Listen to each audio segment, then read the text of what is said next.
ત્યારે સરદાર હાઇટ્સમાં જે પણ મહેનત કરીને આજે 7 વર્ષે અમે લોકો પાછા આવ્યા છે, ત્યારે સરદાર હાઇટ્સના જે મુખ્ય મુદ્દાઓ છે,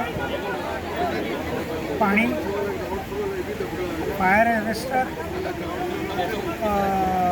ફાયર સેફટી, લાઇટનિંગ એરેસ્ટર અને લિફ્ટ. સૌથી મોટો બર્નિંગ ક્વેશ્ચન અત્યારે લિફ્ટનો છે. તો આ બધા ઉપર ત્વરિત અમે લોકો કામ કરશું અને બધાને સાથે લઈને ચાલવું.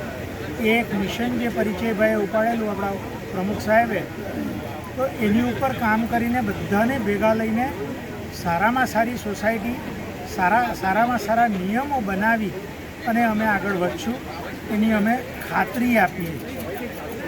એટલે એની અંદર આવનારી પેઢીઓને કોઈપણ જાતની તકલીફ ન પડે અને બધી જ સિસ્ટમ બરાબર ચાલે એ માટે અમે પ્રયત્નશીલ રહીશું. Thank you.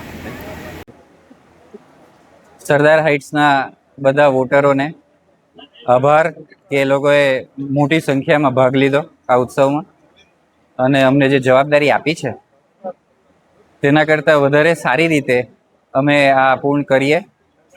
જે તુષારભાઈએ કીધું છે તે મિશન તો છે જ અમારો, પણ એક મિશન બીજો બી છે કે અમારે ત્યાં અહીંયા જેટલા બી ભાગલા પડેલા હોય કે અનબન હોય તે બધું દૂર કરીને 7,000 લોકો એક કુટુંબની જેમ ભેગા થઈને કોઈ બી કામ કરે તો કોઈ કામ એવું નથી કે જે નહીં થઈ શકે.